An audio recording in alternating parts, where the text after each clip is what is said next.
When you're buying food, should you get the small size or should you get the large economy size? Although you wouldn't think so, it significantly affects how much you eat. Case in point, psychologists at Cornell University studied popcorn eating at the movies. As people came into the theater, they gave each person a free bucket of popcorn. They gave half the people a bucket of popcorn so big that it was impossible for them to finish it. They gave the other half an even bigger bucket of popcorn. The popcorn wasn't what you'd call gourmet. It had been popped 5 days earlier and was so stale it squeaked when you chewed it. It was so bad that one person complained that it was more like eating styrofoam packing.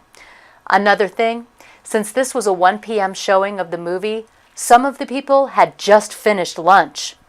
After the movie, they measured the amount of popcorn that was left and discovered that the people who had the larger size bucket ate 53% more than the group that had the smaller buckets. They repeated this little experiment in different cities, and the results were always the same. The bigger the bucket, the more popcorn people ate. So your big takeaway is to buy snack food in smaller packages. It's great to buy the big size if you want to encourage yourself and others to eat something. Get the big bag of carrots or the large size of oatmeal. Terrific. But for things you'd like to limit your consumption of, get the smaller size. A lot of food manufacturers are making it easier for us by packaging snack products in convenient 100-calorie size portions. It feels like you're paying more for your food, but if you eat twice as much from the larger package, it costs more than if you had the smaller serving from the smaller package. What's more, you're consuming more calories, which means in the long run, your health costs are going to far outweigh any minimal savings of $1 here or there. Reality check. For ultra-thrifty people, the long-term view is the farthest thing from your minds. You get palpitations in warehouse stores, selling the ginormous jumbo economy sizes at bargain prices. Sometimes the cost savings are so overwhelming that you really have to buy the big size. But make sure that when you get home, you repackage them into smaller portions. Get some baggies or small containers to store them in. But there are limits to this strategy. There's no excuse for getting a bag so big that you shouldn't eat it no matter how many portions you divide it into. That goes for oversized bags of chips or caramel corn or gallon tubs of ice cream. This sounds like a lot of work, doesn't it?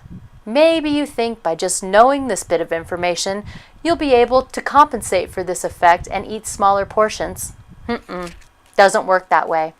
Here's the other shoe. Something I didn't tell you about the free popcorn at the movie experiment.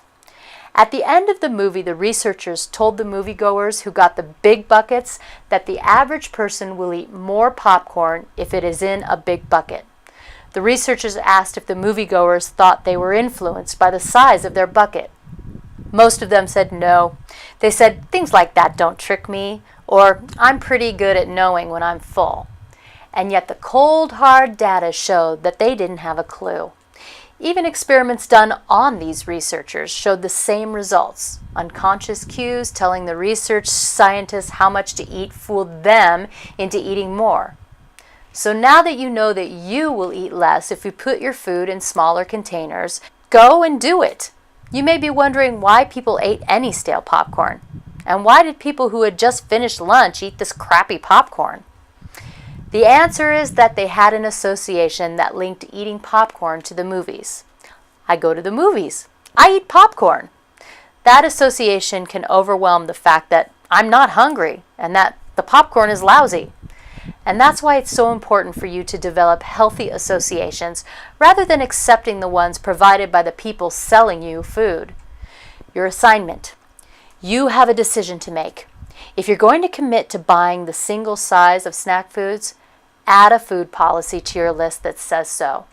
And if you're going to continue to buy multiple serving packages, make sure you have little bags or containers to hold the divided portions. If you don't have any, make sure you put them at the top of your shopping list.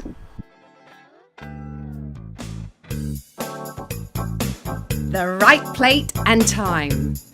Here's an idea so simple you won't believe your eyes. Debbie's got an optical illusion that's going to change how you eat.